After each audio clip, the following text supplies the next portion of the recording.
किसी गांव में रानो चिड़िया अपनी बेटी गुड़िया के साथ कालू कौवे और गौरी कौवी के घर में नौकरानी का काम करती थी। वो दोनों कौवा कौवी बहुत ही लालची और धोखेबाज पक्षी थे। वो दोनों रानो चिड़िया और गुड़िया से दिन रात मजदूरों की तरह काम करवाते थे। दोनों माँ बेटी अपनी इस जिंदगी से बहुत ज्यादा परेशान थे, लेकिन उनके पास कोई दूसरा रास्ता नहीं था। इसलिए वो दोनों मजबूरी में कालू और गौरी के अत्याचार बर्दाश्त कर रही थी। उधर कालू कौवा पक्षियों से उधार पैसे लेता था। धीरे धीरे उस पर बहुत ज्यादा कर्ज हो जाता है और फिर एक दिन उनके घर पर भुल्ला चील अपने साथियों के साथ अपना कर्ज मांगने आता है। सुन तालू कौवे, आज इतने दिन हो गए, लेकिन तुम दोनों पति पत्नी ने अभी तक मुझे एक फूटी कौड़ी भी नहीं दी। मैं तुम्हें एक हफ्ते का समय देता हूँ। अगर मुझे मेरे पैसे नहीं मिले तो मैं तुम दोनों को जान से मार दूंगा, याद रखना। उसके बाद वो चील वहाँ से चला जाता है। उस चील की धमकी सुनकर कालू और गौरी की हालत खराब हो जाती है। हमें किसी भी तरह पैसों का बंदोबस्त करना होगा। वो पक्षी बहुत ही खतरनाक है। अगर हमने उन्हें पैसे नहीं दिए तो वो सच में हमें जान से मार देंगे। हाँ भाग्यवान, तुम बिल्कुल ठीक कहती हो। पैसों का इंतजाम करने के लिए हमें कोई न कोई उपाय सोचना ही होगा। हम इन दोनों माँ बेटी का इस्तेमाल करके पैसे का इंतजाम करेंगे। फिर अगले दिन कालू कौवा और गौरी कौवी रानो चिड़िया और उसकी बेटी को काली पहाड़ी पर जाने के लिए कहते हैं, क्योंकि वहाँ के रहने वाले पक्षियों का मानना था कि उस पहाड़ी के पास बेशकीमती मोती है। सुनो रानो, तुम अभी के अभी उस काली पहाड़ी के पास जाओ और हमारे लिए वो बेशकीमती मोती लेकर आओ, जिसे बेचकर हम अपना सारा कर्जा चुकाएंगे। मालिक, लेकिन मैं वहाँ कैसे जा पाऊंगी? आपको पता है ना, वहाँ पर खतरनाक। बस बहुत हो गया तुम्हारा नाटक। हम कुछ नहीं जानते। चुपचाप से तुम वहाँ जाओ, वरना तेरी इस बेटी को मैं जान से मार दूंगा।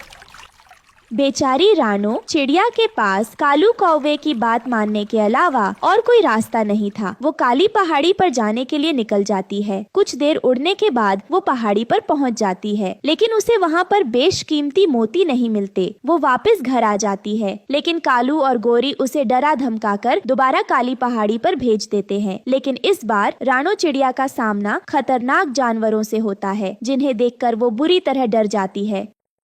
हे भगवान, ये क्या? ये जानवर यहाँ कैसे आ गए? मुझे यहाँ से किसी तरह निकलना होगा, वरना मैं इनका शिकार बन जाऊंगी। फिर रानो चिड़िया किसी तरह अपनी जान उन जानवरों से बचाकर वापस घर आती है। उसे खाली हाथ देख कालू कौवा आग बबूला हो जाता है। मोती हासिल करना इस चिड़िया के बस की बात नहीं है। चलो यहाँ से चलते हैं। दूसरी तरफ बेचारी रानो की हालत पर उन दोनों को जरा भी तरस नहीं आता। माँ, ये दोनों बहुत ही लालची हैं। हमेशा अपने फायदे के लिए हम दोनों को मुसीबत में फंसा देते हैं। हाँ बेटा, तूने बिल्कुल सही कहा। हम दोनों की किस्मत बहुत खराब है जो हमें इनके साथ रहना पड़ता है। इस तरह देखते ही देखते कुछ दिन बीत जाते हैं। फिर एक दिन कर्ज वाले कालू को पैसे के लिए दोबारा धमकी देने आते हैं और उन्हें सिर्फ एक दिन का समय देते हैं। इस बात से कालू और गौरी दोनों बुरी तरह घबरा जाते हैं। मैंने सुना है कि पास वाले जंगल में एक बहुत ही खतरनाक तांत्रिक रहता है। अपने मंत्रों की शक्ति से वो पक्षियों को मारकर उन्हें जमीन में दफन कर देता है और अगले दिन मुर्दा पक्षी सोने के रूप में बदल जाते हैं। अरे वाह, ये तो तुमने बहुत अच्छी बात बताई। हम रानो और गुड़िया को उस तांत्रिक के हवाले कर देंगे। फिर तांत्रिक उन दोनों को मारकर जमीन में दफना देगा। उसके बाद दोनों का शरीर सोने के रूप में बदल जाएगा। इस तरह वो दोनों लालच में पड़कर रानो और गुड़िया को मारने का फैसला कर लेते हैं। दूसरी तरफ दोनों माँ बेटी उनकी सारी बातें सुन लेती हैं। ये दोनों तो अपने फायदे के लिए हम दोनों को जान से मारना चाहते हैं। मैंने ऐसा कभी नहीं सोचा था। हमें आज रात ही किसी भी तरह यहाँ से भागना होगा। फिर रात में मौका देखकर रानो चिड़िया अपनी बेटी के साथ वहाँ से भाग निकलती है। भागते हुए वो दोनों दूर जंगल में जा पहुँचते हैं। माँ, मुझे बहुत प्यास लगी है। अब मैं और नहीं उड़ सकती। तभी उन्हें झाड़ियों के पास एक बड़ा सा कुआं दिखाई देता है। दोनों माँ बेटी जैसे ही कुएं के पास पहुँचते हैं कि तभी अचानक कुएं के अंदर से एक तांत्रिक बाहर निकल आता है। ओए, तुम दोनों कौन हो और इस खतरनाक जंगल में क्या करने आए हो? रानो उस तांत्रिक को कालू और गोरी की सारी बातें बताती है। अच्छा, तो ये बात है। तुम दोनों फिक्र मत करो, आज से तुम दोनों मेरे साथ रहो। फिर तांत्रिक उन दोनों को अपने जादुई स्ट्रॉबेरी घर में ले आता है। उस विशाल स्ट्रॉबेरी घर को देखकर रानो और उसकी बेटी बहुत खुश होते हैं। सच में ये स्ट्रॉबेरी का घर तो बहुत सुंदर है। फिर तांत्रिक अपने जादू से वहाँ पर एक और स्ट्रॉबेरी का घर बना देता है। रानो चिड़िया, ये लो, ये जादुई स्ट्रॉबेरी का घर आज से तुम दोनों का है। इस घर में तुम्हारी जरूरत की चीजें मौजूद हैं। अब तुम्हें परेशान होने की कोई जरूरत नहीं। तांत्रिक की बात सुनकर रानो चिड़िया अपनी बेटी गुड़िया के साथ उस स्ट्रॉबेरी घर के अंदर जाती है और उसमें रहने लगती है। ऐसे ही कुछ दिन बीत जाते हैं। रानो चिड़िया अपनी बेटी के साथ नदी पर सैर करने आती है। तभी कालू और गोरी उन दोनों को देख लेते हैं। फिर वो दोनों उनका पीछा करते हुए जादुई स्ट्रॉबेरी घर तक पहुंच जाते हैं। यह जादुई स्ट्रॉबेरी का घर तो बहुत ही कमाल का है। इस घर की शक्तियों के जरिए हम बहुत धनवान बन सकते हैं। हमें किसी भी तरह इस घर को अपने कब्जे में लेना होगा। उस समय तांत्रिक कहीं बाहर गया हुआ था। रानो और गुड़िया घर पर अकेले थे। तभी कालू और गोरी घर के अंदर घुस जाते हैं। उन दोनों को अचानक देख माँ बेटी घबरा जाती है। तुम दोनों ने क्या सोचा था? इतनी आसानी से हमारी चुंगल से निकल जाओगे? अब तुम दोनों को मारकर हम इस घर पर अपना कब्जा कर लेंगे। चलो, मरने के लिए तैयार हो जाओ। ये कहकर वो उन दोनों को मारने के लिए आगे बढ़ता है। तभी तांत्रिक वहाँ पर आ जाता है। रुक जाओ कालू कौवे, वह सब बहुत हुआ। तुम दोनों बहुत ही ज्यादा बुरे हो। अब मैं तुम दोनों को ऐसी सजा दूंगा जिससे तुम दोनों को तुम्हारी नानी याद आ जाएगी। फिर अगले ही पल उस जादुई स्ट्रॉबेरी घर के अंदर से एक तेज रोशनी निकलती है और वो कालू और गोरी को स्ट्रॉबेरी के रूप में बदल देती है। फिर तेज हवा के झोंके के साथ वो दोनों स्ट्रॉबेरी हवा में उड़ते हुए वहाँ से दूर जंगल में चली जाती हैं। इस तरह कालू कौवे और गोरी कौवी को उनके की सजा मिल जाती है। उस दिन के बाद से रानो चिड़िया अपनी बेटी गुड़िया के साथ स्ट्रॉबेरी के घर में खुशी खुशी रहने लगती है। दोस्तों, हमें उम्मीद है कि आपको हमारी कहानी पसंद आई होगी। कृपया कमेंट करके बताएं कि आपको यह कहानी कैसी लगी और वीडियो को लाइक और शेयर करना न भूलें। अगर आप हमारे चैनल पर नए हैं तो सब्सक्राइब जरूर करें। धन्यवाद। कश्मीर के जंगल में दो जिगरी दोस्त रहा करते थे जिनका नाम टुन्नू चिड़ा और कालू कौवा था। वो दोनों एक दूसरे को बचपन से जानते थे। टुन्नू चिड़ा और कालू कौवा एक ही खेत में काम करते थे। टुन्नू चिड़ा बहुत मेहनती था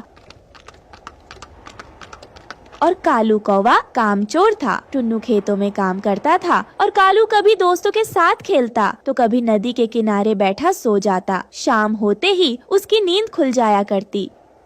अरे, अब सेठ आने ही वाला होगा। जल्दी से मिट्टी अपने शरीर पर लगा लेता हूँ। ऐसा लगेगा जैसे मैंने ही सारी मेहनत की है खेतों में। इस तरह से हर रोज वो अपने शरीर पर मिट्टी लगाकर खेत में चला जाता था और वहाँ देखता है कि टुन्नू उसके हिस्से का काम भी कर चुका था। अरे यार टुन्नू, तुम तो मेरे बहुत बढ़िया दोस्त हो। तुमने मेरे हिस्से का काम भी पूरा कर दिया। कालू, अगर मैं काम नहीं करूँगा तो वो काम अधूरा रह जाएगा और फिर मालिक तुम्हें पकड़ेगा और तुम्हें काम से निकाल देगा, जो मुझे अच्छा नहीं लगेगा। कालू, है ऊपर वाले, मेरा दोस्त कितना बेवकूफ है। ऐसा बेवकूफ दोस्त मुझे ही मिला क्योंकि मेरा भाग्य अच्छा है। तभी वहाँ हरिया सेठ आ जाता है। अरे वाह, तुम दोनों ने तो बहुत बढ़िया काम किया है। यह तो मेरा कर्तव्य है मालिक। देखा टुन्नू, तुम्हारा दोस्त कालू कितनी अच्छी बातें करता है। मैं आज तुम्हारे काम से बहुत खुश हूँ। ये लो, तुम दोनों की मजदूरी। हरिया सेठ उन दोनों को पैसे देकर वहाँ से चला जाता है। देखा टुन्नू, तुम्हें भी मेरी तरह चालाक होना होगा। काम काज किए बिना दिहाड़ी कैसे वसूली जाए, ये मुझसे सीखो। मैं अच्छा दोस्त हूँ इसलिए बता रहा हूँ तुम्हें। कालू, ज्यादा चालाक होना अच्छी बात नहीं है। तुम अपना काम करो, मैं अपना काम करता हूँ। मैं चालाक होकर क्या करूँगा भाई, मैं मूर्ख ही ठीक हूँ।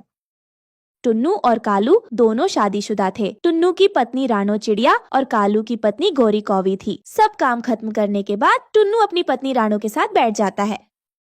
सुनो टुन्नू जी, आपको हो क्या गया है? आपका दोस्त आपको हमेशा बेवकूफ बनाता है। ऐसा तो नहीं है कि आप बेवकूफ हो। आप अपने मालिक को क्यों नहीं बताते? बताओ मुझे। देखो रानो, तुम नहीं जानती हो मेरा बचपन कैसे बीता है। कालू के माँ बाप नहीं होते तो मैं भूखा मर जाता। आज मैं जो कुछ भी हूँ उसके माता पिता के कारण ही हूँ। मैं कालू के माता पिता के कारण ही कालू की सारी गलतियाँ माफ कर देता हूँ और उसके हर गलत काम पर पर्दा डालता हूँ ताकि उसको कोई नुकसान न पहुँचे। लेकिन टुन्नू जी, आप ही सारा दिन खेत में सारा काम करते हो। आपने तो उस कालू कौवे को तो आलसी बना दिया है। अरे रानो, समझेगा एक दिन, कालू खुद ही समझेगा, मुझे पूरा विश्वास है। इधर कालू अपनी पत्नी गोरी के साथ बैठकर टुन्नू चिढ़ा के बारे में बातें करता है। सुनो गोरी, वो टुन्नू है ना, बेकार में ही सारा दिन खेत में मेहनत करता है। मैंने कहा उसे कि मेरी तरह चालाक बनो, पर वो तो मेरी बात मानता ही नहीं। कालू जी, अगर वो आपकी बात नहीं मानता तो आप उसे बताते ही क्यों हो? वो मेरे साथ ऐसे ही बर्ताव करता है, मुझे बहुत बुरा लगता है। बचपन से ही मेरे माता पिता ने उसे मेरे भाई की तरह रखा है। अब बताओ मैं क्या करूं? टुन्नू चिढ़ा का सीधापन कालू के लिए बेवकूफी थी, लेकिन टुन्नू अपनी ईमानदारी के साथ ही जीता था। एक दिन कालू और टुन्नू जंगल के रास्ते से गुजर रहे होते हैं। तभी टुन्नू चिढ़ा की नजर एक साधु बाबा पर पड़ती है। साधु बाबा अपनी तपस्या में मग्न थे। तभी टुन्नू को वहाँ एक सांप दिखाई देता है। अरे यार कालू, वो देख, सांप। तो हम क्या करें उस सांप का? कालू, हमें कैसे भी करके उस साधु बाबा को बचाना होगा, वरना वो सांप उन्हें काट लेगा। ये कहकर टुन्नू चिढ़ा अपने सिर से गमछा निकालकर उस सांप को पकड़ लेता है और उस सांप को गमछे में दबाकर बोलता है, कालू, मैं इस सांप को जल्दी से कहीं दूर छोड़ कर आता हूँ। ठीक है, मैं यही तुम्हारा इंतजार करूंगा। टुन्नू चिढ़ा गमछे में सांप को लपेटकर दूर जंगल लेकर चला जाता है और इधर साधु बाबा की आंखें खुलती हैं और उनके सामने कालू खड़ा होता है। कौवे, क्या हुआ यहाँ पर? क्या चल रहा है? बताओ मुझे। तभी कालू अपने मन में सोचता है, टुन्नू यहाँ पर नहीं है। मैं साधु बाबा से बोल देता हूँ कि मैंने ही उस सांप को पकड़ा है। हाँ, ये बिल्कुल सही रहेगा।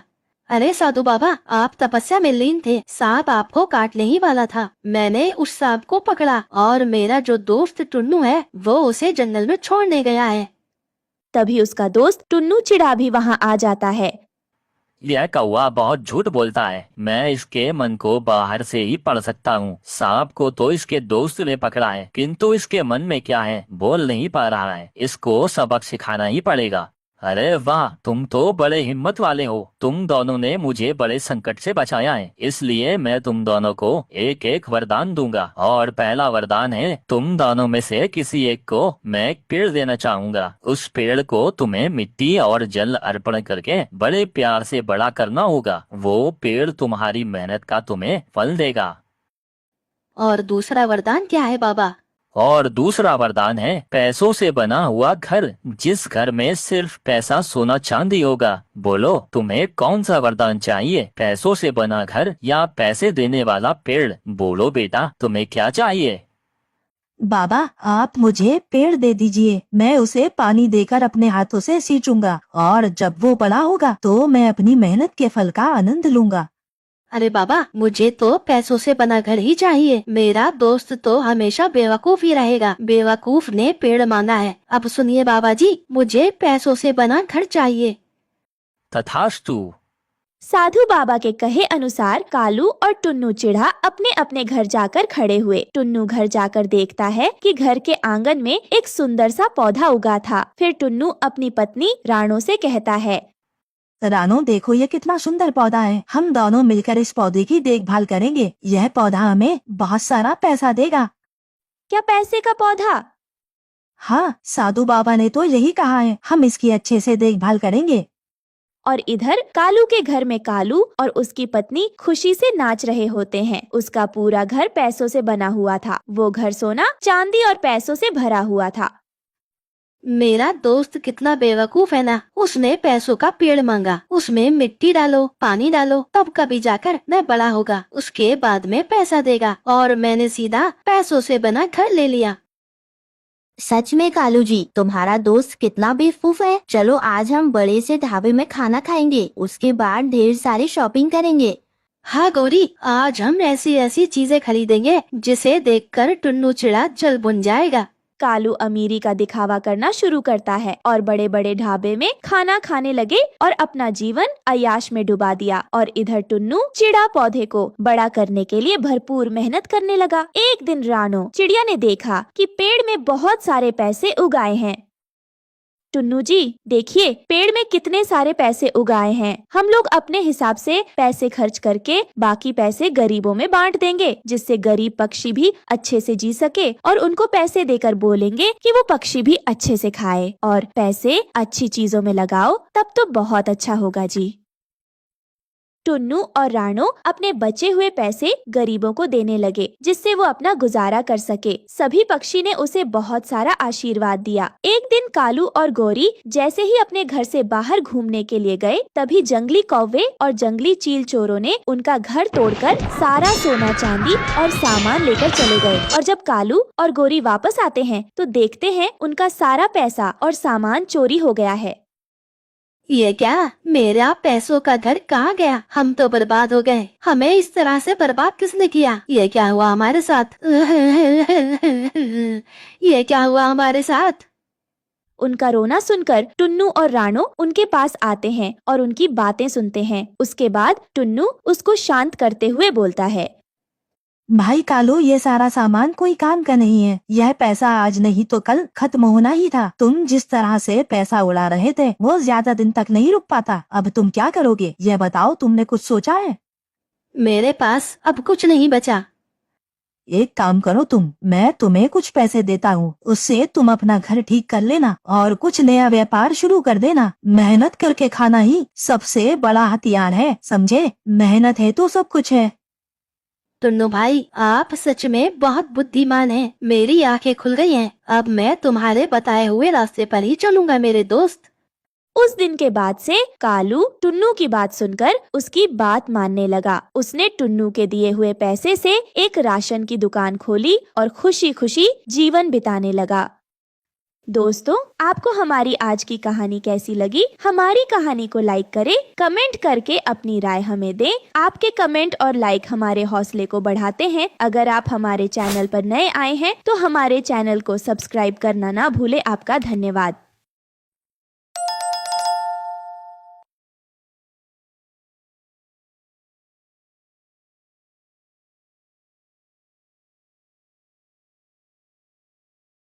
कड़ी मेहनत और लंबे समय के बाद रानो चिड़िया ने अपने लिए मजबूत लकड़ी का घर बना लिया था।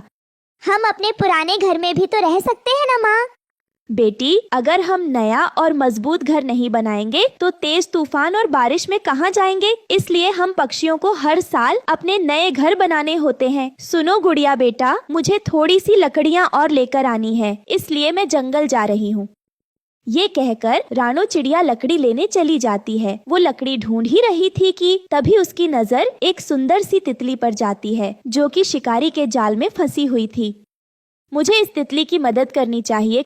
रानो चिड़िया अपनी चोंच से जाल को काट देती है और तितली को बाहर निकाल देती है। फिर रानो चिड़िया अपनी लकड़ी लेकर अपने घर चली जाती है। गोरी, इस बार तो मैं खुद अपना नया घर बनाऊंगा। क्या कहा कालू? इस बार घर तुम बनाओगे? कुछ पता भी है कि घर कैसे बनता है? मैंने तो तुम्हें हमेशा घूमते फिरते देखा है, कभी काम करते हुए नहीं देखा। अरे देख लेना, तुमसे तो अच्छा ही बनेगा मेरा घर। कम से कम मेरा बनाया हुआ घर कुछ बारिशों को झेल पाएगा, लेकिन तुम्हारे बनाए हुए घर तो कभी कामयाब ही नहीं होते। ये सुनकर गोरी कौवी हंसने लगती है। बस गोरी बस, अब इतना हंसने की जरूरत नहीं है। मैं लकड़ी लेने जंगल जा रहा हूँ और तुम भोजन खोजने के लिए जाओ। फिर गोरी भोजन लेने चली जाती है और कालू कौवा भी लकड़ी लेने के लिए निकल जाता है। रास्ते में उसे रानो चिड़िया अपना घर बनाती हुई दिखाई देती है। वो वहीं रुक जाता है। रानो, तुम्हारा घर तो पूरा बन गया है, फिर ये फालतू की लकड़ी क्यों लगा रही हो? कालू भाई, इन लकड़ियों से घर की छत और भी ज्यादा मजबूत हो जाएगी। फिर बारिश की एक बूंद भी घर में नहीं आ पाएगी। ये रानो चिड़िया तो बहुत समझदार है और इसे घर बनाना भी अच्छे से आता है। तो क्यों ना मैं अपना घर इस चिड़िया से ही बनवा लूं, फिर मेरी सारी टेंशन खत्म हो जाएगी। ऐसे सोचते हुए कालू कौवा बड़े प्यार से रानो चिड़िया से बात करता है।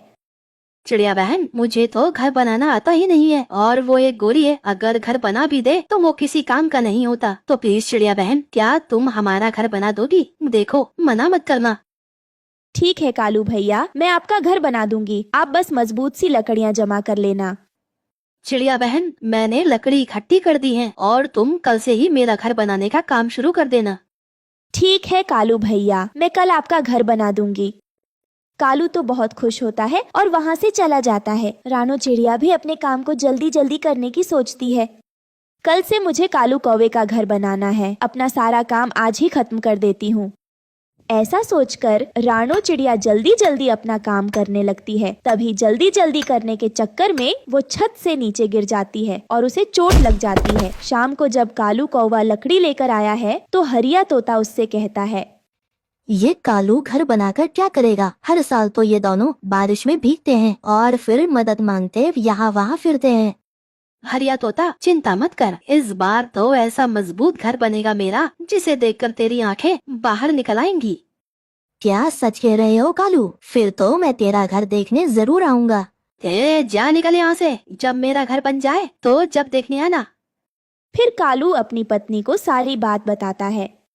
गोरी, हमें घर बनाने की कोई चिंता नहीं है, क्योंकि कल से वो रानो चिड़िया हमारा घर बनाएगी। उसका बनाया हुआ घर तो सालों साल चलेगा। फिर अगले दिन कालू कौवा रानो चिड़िया को बुलाने उसके घर जाता है। वो अपना घर बनवाने की खुशी में इतना मग्न था कि वो रानो चिड़िया के पंखों से बनी पट्टी को भी नहीं देख पाता। रानो चिड़िया, जल्दी से मेरे साथ चलो और मेरा मजबूत सा घर बना दो, क्योंकि बारिश का मौसम अब ज्यादा दूर नहीं है। कालू भाई, मुझे माफ कर दो, मैं आपका घर नहीं बना सकती क्योंकि मेरे पंखों में तो गहरी चोट लग गई है। तुम मेरा घर नहीं बनाओगी? मैंने तुझ पर विश्वास करके बहुत बड़ी गलती कर दी। फिर कालू कौवा गुस्से में वहाँ से अपने घर चला जाता है। कालू, कहाँ है वो चिड़िया जो घर बनाने वाली थी? क्या हुआ? वो आई नहीं आपके साथ?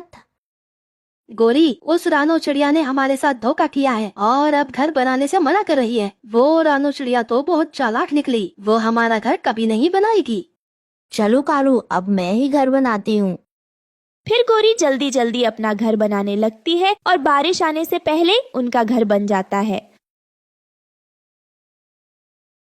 गोरी, मुझे नहीं लगता कि इस घर में हम कुछ दिन भी आराम से रह पाएंगे। हरिया तोता भी वहाँ पर आ जाता है। अरे कालू, यह है तुम्हारा घर। इस घर को देखकर तो मेरी आंखें खुली की खुली रह गई। सच में ऐसा घर तो मैंने कहीं नहीं देखा। हरिया तोता हंसता हुआ वहाँ से चला जाता है। कालू ये सब देखकर गुस्सा हो जाता है। मैं उस रानो चिड़िया को छोड़ूंगा नहीं, आज का पूरा हिसाब किताब बराबर करूंगा। मैं भी देखता हूँ वो अपने घर में कैसे रहती है। फिर कुछ दिनों बाद तेज बारिश शुरू हो जाती है। रात का समय था, सभी पक्षी अपने अपने घरों में सुकून से सोए हुए थे। चलो गोरी, हम चिड़िया के घर को तोड़ाते हैं। बड़ा घमंड है ना उसे अपने घर पर। देखता हूँ वो कैसे इस बारिश में आराम से रहती है। फिर कालू और गौरी रानो चिड़िया के घोंसले पर जोर जोर से हथौड़ा मारते हैं, जिसके कारण उसका पूरा घर हिलना शुरू कर देता है। गोरी, तुम अपनी पूरी जान लगाकर हथौड़ा मारो जिससे घर की छत टूट जाए। रानो चिड़िया को लगता है कि कोई बड़ा तूफान आया है, तभी उसका पूरा घर जोरों से हिल रहा है। थोड़ी देर में रानो चिड़िया का घर टूटकर गिरने लगता है। कालू और गोरी वहाँ से भाग जाते हैं। बेचारी चिड़िया बड़ी मुश्किल से अपनी बेटी की जान बचाती है। मैंने कितना मजबूत घर बनाया था, फिर भी जरा से तूफान में टूट गया। अब मैं इस तेज बारिश में कहाँ जाऊंगी? ये कहकर रानो चिड़िया जोर जोर से रोने लगती है। तभी वहाँ पर एक सुंदर सा लिपस्टिक का घर बन जाता है, जिसे देखकर वो दोनों माँ बेटी चौंक जाती है। तभी वहाँ एक परी प्रकट होती है। प्यारी चिड़िया, यह घर मैंने अपने जादू से बनाया है और यह लिपस्टिक का घर है, कभी खराब नहीं होगा। आप कौन हो और मेरी मदद क्यों करना चाहती हो? दयालु चिड़िया, याद करो तुमने एक बार मेरी जान बचाई थी, परंतु उस समय मैं घायल थी, जिसकी वजह से मैं अपने परी रूप में ना आ सकी। परी की यह बात सुनकर रानो चिड़िया को सब याद आ जाता है कि उसने जाल में फंसी तितली को बचाया था। परी जी, आपका बहुत बहुत धन्यवाद जो आपने मुश्किल वक्त में हमारा साथ दिया। फिर परी वहाँ से गायब हो जाती है और रानो चिड़िया भी अपने लिपस्टिक के घर में चली जाती है। थोड़ी देर बाद कालू कौवा बारिश में वहाँ आता है और लिपस्टिक का घर देखकर दंग रह जाता है। वो घर जाकर अपनी पत्नी गोरी को बताता है। गोरी, तुम्हें पता है क्या, उस चिड़िया के पास जादुई लिपस्टिक का घर है। मैंने तो आज से पहले कभी लिपस्टिक का घर नहीं देखा। वो तो बारिश में बड़े आराम से रह रही है। गोरी, जल्दी से तुम मेरे साथ चलो और अपनी आँखों से खुद ही देख लो रानो चिड़िया का लिपस्टिक का घर। फिर वो दोनों पति पत्नी रानो चिड़िया के लिपस्टिक का घर को देखने चले जाते हैं। गौरी कौवी भी लिपस्टिक का घर देखकर हैरान हो जाती है। सुनो गौरी, कोई बात नहीं, अब मैं पूरे घर को अपने चोंच से खराब कर देता हूँ। फिर कालू कौवा लिपस्टिक के घर को चोंच मारने ही वाला था, तभी गौरी कौवी मिट्टी की मूर्ति बन जाती है और वहाँ पर जादुई परी आ जाती है। दुष्ट कालू कौवे, तुम चिड़िया के घर को तोड़ने चले थे, अब यही तुम्हारी सजा है। कृपया हमें माफ कर दे, दोबारा से हम ऐसा कभी नहीं करेंगे। कृपया मेरी पत्नी गोरी को ठीक कर दे। फिर परी को उस पर दया आ जाती है। वो गोरी कौवी को पहले जैसा बना देती है और वहाँ से गायब हो जाती है और रानो चिड़िया भी खुशी खुशी अपने लिपस्टिक के घर में रहने लगती है।